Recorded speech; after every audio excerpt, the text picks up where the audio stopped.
പ്രിയമുള്ളവരെ, ഞാൻ കാര്യങ്ങൾ പറഞ്ഞങ്ങ് ക്ലോസ് ചെയ്തോളാം. നിങ്ങൾ റിപ്പീറ്റ് പിന്നെ എപ്പോഴാണെന്ന് വെച്ചാൽ നിങ്ങൾ കേട്ടാൽ മതി. ഞാനിപ്പോൾ ഈ ലൈവിൽ വരാനുണ്ടായ ഏറ്റവും പ്രധാനപ്പെട്ട കാര്യമെന്ന് പറയുന്നത് ഇന്ന് ദിവസം രാവിലെ കുറച്ച് വിഷയങ്ങൾ ഞാൻ സംസാരിക്കുകയുണ്ടായിട്ടുണ്ടായിരുന്നു. അതിനുള്ള പ്രധാനപ്പെട്ട കാരണം ബിഗ് ബോസ് എന്ന് പറയുന്ന ഷോയോട് നീതി പുലർത്താത്ത ഏഷ്യാനെറ്റിന്റെ തലപ്പത്തിരിക്കുന്ന ചിലരുടെ നെറുകേടുകൾ വളരെ കൃത്യമായിട്ട് അറിയാവുന്ന ഒരാളാണ് ഞാൻ. അതിന്റെ അർത്ഥം അത് വെച്ചിട്ട് കഴിഞ്ഞ മുമ്പെങ്ങാണ്ട് റോബിൻ ഇറങ്ങിയിട്ട് ആൾക്കാരുടെ അടുത്ത് എന്തോ പറഞ്ഞെന്നോ, അപ്പം നന്ദികേട് കാണിക്കരുതെന്ന് പറഞ്ഞിട്ടോ എനിക്കെതിരെ നിങ്ങൾ ആദ്യം മനസ്സിലാക്കണം, ഞാനിത് പറഞ്ഞത് എനിക്ക് വേണ്ടിയിട്ടല്ല. എനിക്ക് എന്തെങ്കിലും പ്രശ്നങ്ങൾ ഏഷ്യാനെറ്റിന്റെ ഭാഗത്തു നിന്നോ ബിഗ് ബോസിന്റെ അധികൃത ഭാഗത്തു നിന്നോ ഒന്നും ഉണ്ടായിട്ടില്ല എന്ന് മാത്രമല്ല, വളരെ കൂളായിട്ട് മുന്നോട്ട് പോയിക്കൊണ്ടിരിക്കുന്ന ഒരാളാണ് ഞാൻ സിനിമകൾ ചെയ്യാൻ നിൽക്കുന്ന ഒരാളാണ് ഞാൻ. എന്നെ സംബന്ധിച്ച് ഏഷ്യാനെറ്റുമായിട്ടും ഈ പറയുന്ന വ്യക്തികളുമായിട്ട് ഉണ്ടാവുന്ന എല്ലാ ബന്ധങ്ങളും എനിക്ക് എൻ്റെ ഭാവി ജീവിതത്തിൽ എനിക്ക് ഗുണകരമായി മാറത്തേ ഉള്ളൂ. എനിക്കിതെല്ലാം കണ്ട് മിണ്ടാതെ പഞ്ചമുച്ചം മുടക്കി പിടിച്ച് നിശബ്ദനായിട്ടിരിക്കാം. എനിക്ക് യാതൊരു പ്രശ്നങ്ങളുമില്ല. എൻ്റെ ജീവിതത്തിൽ നേട്ടങ്ങൾ മാത്രമേ ഉണ്ടാവൂ. അതുപോലൊന്നുമല്ല റോബിന്റെ മുൻകാലത്ത് സംഭവിച്ചത്. റോബിനുമായിട്ടുണ്ടായിട്ടുള്ള ഒരു വിഷയത്തിൽ, റോബിന് വ്യക്തിപരമായിട്ടുണ്ടായിട്ടുള്ള ദേഷ്യത്തിൽ റോബിൻ ആ ഷോയ്ക്കെതിരെ പറഞ്ഞത് കണക്കോ ഒന്നുമല്ല ഞാനിവിടെ പറഞ്ഞത്. എനിക്ക് വ്യക്തിപരമായിട്ട് യാതൊരു പ്രശ്നങ്ങളും ഇല്ല എന്ന് മാത്രമല്ല, എല്ലാവരുമായും സൗഹൃദത്തിലാണ്. 2 ദിവസങ്ങൾക്ക് മുമ്പ് ഏഷ്യാനെറ്റിന്റെ 50-ാം ദിവസത്തിനെ തുടർന്ന് ഒരു ആശംസ എടുത്ത് അയച്ചു കൊടുക്കണമെന്ന് പറഞ്ഞപ്പോഴും ഞാനൊരു മറുപടി പറഞ്ഞു. വെറും നാറി പൊഴുത്തുകൊണ്ടിരിക്കുന്ന ഒരു ഷോയാണ്. എന്നാലും ആ ഷോയോടുള്ള ഒരു സ്നേഹത്തിന്റെ പുറത്ത് എന്നെ ജനങ്ങളെ അറിയിച്ചു കൊടുത്തത് ബിഗ് ബോസ് എന്ന ഷോ ആയതുകൊണ്ട് ഞാനൊരു ആശംസ വീഡിയോ എടുത്ത് അയച്ചു തരാം എന്ന് പറഞ്ഞു തന്നെ ആശംസാ വീഡിയോ തയ്ച്ചു കൊടുത്തത് ഞാനാണ്. പക്ഷേ ഞാനിത് പറയാൻ കാരണം, ഈ ബിഗ് ബോസിൽ നിന്ന് പുറത്താക്കപ്പെട്ട സിബിൻ എന്ന് പറയുന്ന ചെറുപ്പക്കാരനെ ഭ്രാന്തനാക്കി ചിത്രീകരിച്ചുകൊണ്ട് ഏഷ്യാനെറ്റിന്റെ തലപ്പത്തിരിക്കുന്ന ചില നാറികൾ നടത്തിയ നെറുകേടിനെതിരെ പറയാതിരിക്കാൻ ഞാൻ സിനിമ പൂർണ്ണമായിട്ടും വേണ്ടെന്ന് വെക്കും. ഞാൻ പൂർണ്ണമായും എന്റെ സിനിമയങ്ങ് വേണ്ടെന്ന് വെക്കും. ഇവന്മാർ എന്നെ മാക്സിമം പോയി കഴിഞ്ഞാൽ തൊലിക്കാൻ പോകുന്നത് അഖിലെ സിനിമയിൽ നിൽക്കുന്ന ഒരാളാണ്, ഏഷ്യാനെറ്റുമായിട്ട് ബന്ധം വേണം, അല്ലെങ്കിൽ ഈ ഇരിക്കുന്ന ഈ 2 പേര് കേട്ടോ, അധികം ആൾക്കാരൊന്നുമില്ല, 2 പേരേ ഉള്ളൂ ഇതിന്റെ പിന്നിൽ. അല്ലാതെ ഏഷ്യാനെറ്റിന്റെ ഓൾ ഇന്ത്യ ബിസിനസ് ഹെഡ് എന്ന് പറയുന്ന കിഷൻ എന്ന് പറയുന്ന അദ്ദേഹം വളരെ നല്ല മനുഷ്യനാണ്. അദ്ദേഹത്തിനോടൊക്കെയുള്ള വ്യക്തിപരമായിട്ടുള്ള സ്നേഹവും താല്പര്യവും കൊണ്ടാണ്. അതേപോലെ എന്റെ സുഹൃത്തുക്കൾ ധാരാളം പേര് അവിടെ ഉണ്ട്. അവരോടൊക്കെയുള്ള സ്നേഹം കൊണ്ടാണ് ഇവന്മാരുടെ ഈ നാറിത്തരങ്ങൾക്കെതിരെ നമ്മൾ ഇത്രയും നാളും മിണ്ടാതിരുന്നത്. ഇതിൽ വന്നു പോയിട്ടുള്ള പല മത്സരാർത്ഥികൾക്കും ഈ സ്ത്രീകളെ ഇവന്മാർ ഉപയോഗിച്ചിട്ടുള്ള രീതികൾ, പല മത്സരാർത്ഥികൾക്കും പണം പറഞ്ഞിട്ട് ആ പണത്തിന്റെ കാശിന്റെ ഷെയർ വാങ്ങി പല മത്സരാർത്ഥികളെയും ബിഗ് ബോസിൽ കയറ്റിയതുൾപ്പെടെയുള്ള വിഷയങ്ങൾ, ഇത്തരം ഒരുപാട് നാറിയ പരിപാടികൾ ഇവരൊക്കെ കാണിച്ചിട്ടുണ്ടായതുകൊണ്ട് ഞാനിത് പിന്നെ ഏഷ്യാനെറ്റുമായിട്ട് ബന്ധപ്പെട്ട് നമുക്കൊരു കോൺട്രാക്ട് ഉണ്ടായിരുന്നു. ആ കോൺട്രാക്ടിനോടൊരു നീതി പുലർത്തണം. അതുകൊണ്ട് തന്നെ ഞാൻ ആ കോൺട്രാക്ടിനോട് നീതി പുലർത്തിയതിനു ശേഷം ഇപ്പോൾ ഇത് പറയാനുള്ളൊരു കാരണമെന്ന് പറയുന്നത്, ഞാൻ ഇന്നേ ദിവസമാണ് അറിയുന്നത് സിബിൻ എന്ന് പറയുന്ന ചെറുപ്പക്കാരൻ ഒരിക്കലും ആ ഷോയിൽ നിന്ന് പുറത്തു പോകണമെന്ന് ആഗ്രഹിച്ചിരുന്നതല്ല. അവനെ ആ ഹൗസിനുള്ളിൽ വെച്ചിട്ട് മെന്റൽ അതായത് നമ്മൾ ഈ ഡിപ്രഷനും ബൈപ്പോളർ ഡിസീസിനും കൊടുക്കുന്ന ഡ്രഗ് ഇത്രയും കാലവും കഴിക്കാത്ത ഒരു ചെറുപ്പക്കാരനെ ഭ്രാന്തനാക്കി മാറ്റുക എന്നുള്ള ഉദ്ദേശത്തോട് കൂടിയിട്ട് ഈ ഡ്രഗ് കൊടുത്ത് അവനെ പുറത്താക്കണം എന്ന് അതിനുള്ളിലുള്ള ചിലർ പറഞ്ഞു എന്നുള്ളത്, ഞങ്ങളുടെ ഷോ 1 മുതൽ 5 വരെ സീസണിന്റെ ഷോ ഡയറക്ടറായിരുന്ന അർജുൻ എന്ന് പറയുന്ന മനുഷ്യൻ ഈ ഷോയിൽ നിന്ന് ഇറങ്ങിപ്പോയി എന്ന ഒരു യാഥാർത്ഥ്യം കൂടി നിങ്ങൾ തിരിച്ചറിയണം. കഴിഞ്ഞ ഷോയുടെ ക്രിയേറ്റീവ് ഡയറക്ടറായിരുന്ന റുബീന എന്ന് പറയുന്ന സ്ത്രീയെ ഈ സീസണിൽ നിന്ന് മാറ്റി നിർത്തി. എന്താ കാര്യമെന്ന് ചോദിച്ചു കഴിഞ്ഞാൽ, ഇവന്മാരുടെ താല്പര്യത്തിനനുസരിച്ചുള്ള മത്സരാർത്ഥികൾ ജയിച്ചു വരണം. ആ താല്പര്യത്തിനനുസരിച്ചുള്ള മത്സരാർത്ഥികൾക്ക് വേണ്ടിയിട്ട് കൃത്യമായിട്ടുള്ള കാര്യങ്ങൾ പ്ലാൻ ചെയ്യാൻ വേണ്ടി അവിടെ പോയി നിന്നുകൊണ്ടിരിക്കുന്ന ഇവരുടെ ഈ നാരിത്തരങ്ങൾ ആരെങ്കിലുമൊക്കെ വിളിച്ച് പറയണ്ടേ? അത് അറ്റവും മൂലം തൊടാതെ അങ്ങും ഇങ്ങും തൊടാതെ വായി തോന്നുന്ന വിവരക്കേടുകൾ വിളിച്ചു പറയുന്ന രീതിയല്ല. റോബിന് പറ്റിയ മിസ്റ്റേക്ക്, റോബിനോടുള്ള വ്യക്തിവിരോധം കൊണ്ട് റോബിൻ എന്തൊക്കെ വായി തോന്നുന്ന വിവരക്കേടുകൾ വിളിച്ചു പറഞ്ഞപ്പോഴത്തേക്ക് സമൂഹം റോബിനെ പുച്ഛിക്കുകയാണ് ചെയ്തത്. പറയേണ്ട കാര്യങ്ങൾ കൃത്യമായി തെളിവുകൾ നിർത്തി കാര്യകാരണ അടിസ്ഥാനത്തിൽ സംസാരിച്ചാണ് എനിക്ക് ശീലം. അതുകൊണ്ട് ഏതെങ്കിലുമൊക്കെ ഊളകൾ വന്നിട്ട് എനിക്ക് എന്നെ തൊലിച്ചുകൊണ്ടുള്ള കമന്റുകൾ ഇട്ടുകൊണ്ട് വരരുത്.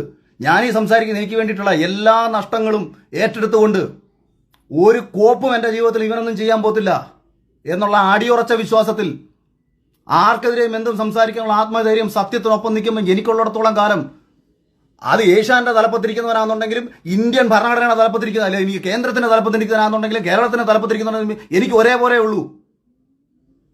ഈ നാളത്തെ ഈ നിമിഷം കുമാരെല്ലാം ചേർന്ന് എന്നെ അങ്ങ് കൊന്നു കളഞ്ഞാൽ അഭിമാനത്തോടുകൂടി മരിക്കാൻ തയ്യാറാണ്. എനിക്കങ്ങനൊന്നും ഒരുത്തരം പേടിയും കോപ്പൊന്നുമില്ല. എന്റെ വൈഫും എന്റെ പിള്ളേരും ഒക്കെ എന്റെ സ്വഭാവം പണ്ടേ കണ്ടു വളർന്നവരാ. ഈ കിട്ടിയതൊക്കെ പ്ലസ് ആണ് എനിക്ക്. അവരൊന്നും എനിക്ക് കിട്ടിയതൊന്നും ഒന്നും കിട്ടണമെന്ന് വിചാരിച്ചില്ല. എനിക്ക് ഇത്രയും ദേഷ്യമുള്ളത് ഒരു ചെറുപ്പക്കാരൻ, ആ മത്സരാർത്ഥി, അവൻ പുറത്ത് സപ്പോർട്ട് കിട്ടുന്നുവെന്ന് കണ്ട നിമിഷം അവനെ ഈ ഷോയിൽ നിന്ന് പുറത്താക്കാൻ വേണ്ടിയിട്ട് സ്വാഭാവികമാണ്. അപ്പം ഒരാൾക്ക് മാനസികമായിട്ടുള്ള സമ്മർദ്ദങ്ങൾ ഉണ്ടാവും. അവനെ തകർക്കാൻ വേണ്ടി പല കാര്യങ്ങളും ആ ഷോയുടെ അധികൃതർ ചെയ്യും. ഞാനും അതിനെതിരെ പറഞ്ഞിട്ടുണ്ട്. ഞാൻ പേഴ്സണലി മെസ്സേജ് അയച്ച സിബിനെ നിനക്ക് വല്ല കാര്യമുണ്ടായിരുന്നു ആ ഷോയിൽ നിന്ന് ഇറങ്ങിപ്പോണ്ടത്? നീ ഇത്രേ ഉള്ളായിരുന്നോ? കഴിഞ്ഞ സീസണിൽ എന്താ മോഹൻലാലും അല്ലെങ്കിൽ ബിഗ് ബോസിന്റെ ആൾക്കാരും വന്നിട്ട് എന്നെ കനപ്പിക്കുക ചെയ്തത്? അവരവിടെ പേഴ്സണലി പറയുന്നുണ്ട്, എന്നെ പുറത്താക്കാൻ വേണ്ടി അമ്മി നോക്കി ചെയ്യാൻ പറ്റുന്ന മാക്സിമം ചെയ്തു.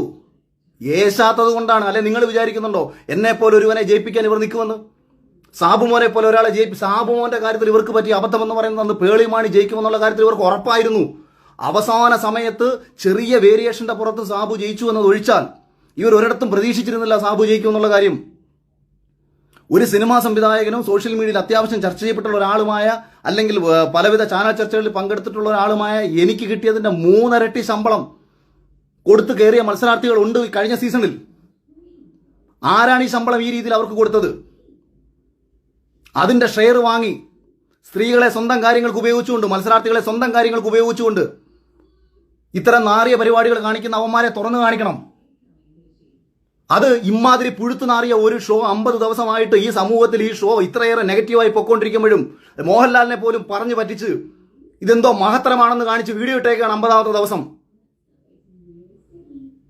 നാണം കെട്ട് ഞാൻ രാവിലെ പറഞ്ഞു, അതായത് ഈ വെറും പാപ്പരാസികളുടെ സ്വഭാവമുണ്ട്, അല്ലെന്നുണ്ടെങ്കിൽ റീച്ചിന് വേണ്ടിയിട്ടും കാശിന് വേണ്ടിയിട്ടും ചെയ്യുന്ന ചില നാറിയ മാധ്യമ പ്രവർത്തകരുണ്ട്. ആരുടെയും അടിയിൽ ഒളിക്യാമറ കൊണ്ടുവച്ച് പകർത്തിയെടുക്കുന്ന വിഷ്വലുകൾക്ക് വലിയ പ്രാധാന്യമുണ്ടാവും. അത്തരം പ്രാധാന്യങ്ങളല്ല ബിഗ് ബോസ് പോലത്തെ ഒരു ഷോയിൽ കാണിക്കേണ്ടത്. സമൂഹത്തിന്റെ പ്രതിഫലനമാകണം ബിഗ് ബോസ് പോലത്തെ ഒരു ഷോ. അത് യവന്മാരുടെയൊക്കെ നാറിയ സ്വന്തം സ്വാർത്ഥ താല്പര്യങ്ങൾ സംരക്ഷിക്കാൻ വേണ്ടിയിട്ട് പെണ്ണുങ്ങളെ കൂടെ വിളിച്ച് കിടത്തിയിട്ട്, അല്ലെങ്കിൽ പെണ്ണുങ്ങളുടെ കയ്യിൽ നിന്ന് കാശ് മേടിച്ചിട്ട്, അല്ലെങ്കിൽ മത്സരാർത്ഥികളെ കാശും മേടിച്ചിട്ട് അവരെ ജയിപ്പിക്കാൻ വേണ്ടിയിട്ട് കാണിക്കുന്ന നാരത്തരമാകരുത് ഒരു ഷോ. അതും പ്രേക്ഷകരുടെ വോട്ടെന്ന് പറഞ്ഞ് മുന്നോ നീയൊക്കെ എന്തോ കാണിച്ചോ? അപ്പൊ ഐഡിയ സ്റ്റാർസ് ഇങ്ങനെ നടക്കുന്നുണ്ടല്ലോ, ഡാൻസ് പ്രോഗ്രാമുകളുടെ റിയാലിറ്റി ഷോ നടക്കുന്നുണ്ടല്ലോ, അത് നിന്റെയൊക്കെ സ്വന്തം താല്പര്യത്തിന് നീയൊക്കെ തോന്നിയത് കണക്ക് ചെയ്തോ. പക്ഷെ പ്രേക്ഷകരാണെല്ലാം ഈ ജനങ്ങളുടെ മുന്നിലേക്ക് ഞങ്ങൾ ഇട്ട് കൊടുക്കുന്നു. മറ്റേതാ മഴയാ കോടയാ മറ്റേതാ കേരളത്തിൽ ഏറ്റവും കൂടുതൽ ജനങ്ങൾ സ്നേഹിക്കുന്ന ഒരു മനുഷ്യനെ ശനിയാഴ്ച ഞായറാഴ്ചയും പിടിച്ചു നിർത്തിയിട്ട് കേരളത്തിൽ മനുഷ്യരെ കോമാളിയാക്കുന്നു. മോഹൻലാൽ എന്താ നിന്റെ കളിപ്പാവകളോ? കാശ് കൊടുത്ത ആ മനുഷ്യനെ ഈ സമൂഹത്തിന്റെ തെരുവിളി കേൾപ്പിക്കേണ്ട കാര്യമുണ്ടോ? ആ മനുഷ്യനെ സ്നേഹിക്കുന്ന എത്രയോ മനുഷ്യരെന്ന് ആ മനുഷ്യനെ തെരുവിളിച്ചുകൊണ്ടിരിക്കുകയാണ്. ആരാണ് ഇതിന് കാരണക്കാർ?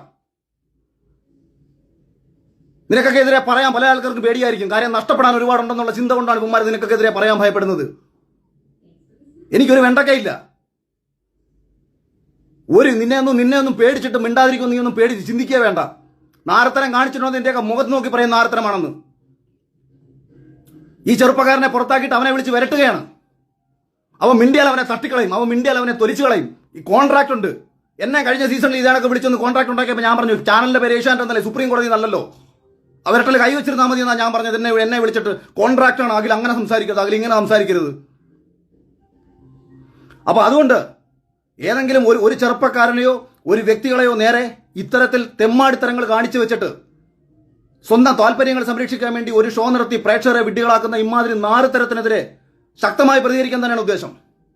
അത് എനിക്ക് ഇന്ന് ഇത്രയും വൈകാരികമായി ഞാൻ പ്രതികരിക്കാനുണ്ടായ കാരണം, ഒരു ചെറുപ്പക്കാരനെ ആ ഷോയിൽ മികച്ച രീതിയിൽ പൊയ്ക്കൊണ്ടിരിക്കുന്നത് പ്രേക്ഷകർക്ക് എനിക്ക് തോന്നിയല്ല കേട്ടോ. ഞാൻ പറഞ്ഞത് പ്രേക്ഷകർക്ക് ഇഷ്ടപ്പെട്ട സിബിൻ എന്ന് പറയുന്ന ഒരു ചെറുപ്പക്കാരനെ ആ സീസണിൽ നിന്ന് പുറത്താക്കാൻ വേണ്ടിയിട്ട് നാറിയ കളികൾ കളിക്കുകയും അവനെ വിളിച്ച് ഭീഷണിപ്പെടുത്തുകയും അവനെ മാനസിക രോഗിയാക്കി ചിത്രീകരിക്കാൻ ശ്രമിക്കുകയും ചെയ്ത ഇവന്മാർക്കെതിരെ പിന്നെ പ്രതികരിക്കണ്ടേ?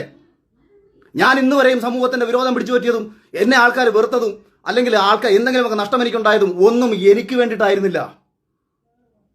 അന്നും ഇന്നും ആത്മവിശ്വാസവും ആത്മധൈര്യവും മറ്റുള്ളവന് വേണ്ടി സംസാരിക്കുമ്പോഴാണ്. അതുകൊണ്ട് അതേ ആത്മവിശ്വാസത്തിലും അതേ ആത്മധൈര്യത്തിലും പറയുകയാണ്, ചെയ്യുന്ന നാരത്തരത്തിനെതിരെ പ്രതികരിച്ചിരിക്കും. അത് ചാനലിനോടോ എനിക്ക് നന്ദി പ്രേക്ഷകരോടാണ്. എനിക്ക് ഏഷ്യാനെറ്റിൽ എന്നെ ഇന്റർവ്യൂ കഴിഞ്ഞ സമയത്ത് എന്നെ പുറത്താക്കണമെന്ന് തീരുമാനിച്ച ആൾക്കാരാണ്. എന്നെ ആരാണോ ഈ കഴിഞ്ഞ സീസണിൽ എടുക്കരുതെന്ന് വിചാരിച്ചാൽ അയാൾ ആഗ്രഹിച്ച ആൾക്കാരാണ് റോബിനെ പുറത്താക്കണമെന്നും സാബുവിനെ പുറത്താക്കണമെന്നും രജത് കുമാറിനെ പുറത്താക്കണമെന്നും. ആരുടെ ശ്രദ്ധയാണോ പ്രേക്ഷകരിലേക്ക് പോകുന്നത് ആ മത്സരാർത്ഥികളെ പുറത്താക്കണമെന്ന് ചിന്തിച്ച ഒരുത്തനാണ് ഏഷ്യാനെറ്റ് തലപ്പത്ത് കേരളത്തിലിരിക്കുന്നത്. അതുകൊണ്ട് ഇവൻ പ്രേക്ഷകനെ മുൻനിർത്തി കോമാളിത്തരം കളിക്കരുത്. സ്വന്തമായിട്ട് എന്തും കളിച്ചോ. ബിഗ് ബോസ് നടത്തുകയോ മറ്റേ ഏത് റിയാലിറ്റി ഷോയും ഒരു ചാനലിൽ നടത്താം. ഒരു കോർപ്പറേറ്റ് ചാനലിന് കാശുണ്ടെന്നുണ്ടെങ്കിൽ എന്ത് തെമ്മാടിത്തരങ്ങളും ഷോയുടെ പേരിൽ കാണിക്കാം. പക്ഷെ പ്രേക്ഷകരുടെ നിർത്തിക്കൊണ്ട്, ഇതൊരു ജനാധിപത്യ രാജ്യമാണ്. വോട്ട് ചെയ്യുന്ന ഒരു പ്രേക്ഷകനെ കോമാളിയാക്കിക്കൊണ്ട് ഇത് വോട്ടടിസ്ഥാനത്തിൽ ഒരാളെ പുറത്താക്കും. ഞാൻ ഇപ്പോഴും പറയുന്നു, വോട്ട് എന്ന് പറയുന്നത് തന്നെയാണ് ബിഗ് ബോസിന്റെ അടിസ്ഥാന നയമെന്നാണ് 100% നിലവിൽ ഇതുവരെയും ഞാൻ വിശ്വസിക്കുന്നത്. കൃത്യമായ ഓഡിറ്റിങ്ങും കാര്യങ്ങളും ഉണ്ട്, അങ്ങനെ തന്നെയാണ് പോകുന്നത്. പക്ഷേ പ്രേക്ഷകരെ കോമാളിയാക്കി കൊണ്ടുപോവുകയാണ്. അതിനെതിരെ പറയാൻ തന്നെയാണ് തീരുമാനം. അതിനെതിരെ പറയാൻ തന്നെയാണ് ഒരിക്കൽ കൂടി ലൈവിൽ വന്നത്. രാവിലെ ഞാൻ കുറച്ച് ഒഴിവാക്കി വിട്ട വിഷയമാണ്. ഇത്ര അടിച്ചാവർത്തിച്ച് പറയുന്നത്. ഇനി ബാക്കി ഏതെങ്കിലും യവന്മാർ പൊങ്ങി വരട്ടെ. യവന്മാർ കൂടെ കിടക്കാൻ വിളിച്ചിട്ടുള്ള പെണ്ണുങ്ങൾ ഉൾപ്പെടെ, ഇവന്മാർ കാശ് മേടിച്ച് ഇവന്മാർ കാണിച്ച നാർത്തര ഉൾപ്പെടെ ഞാൻ പറയും. ഓക്കെ, നമുക്ക് ബാക്കി വരുന്ന വഴിക്ക് കാണാം.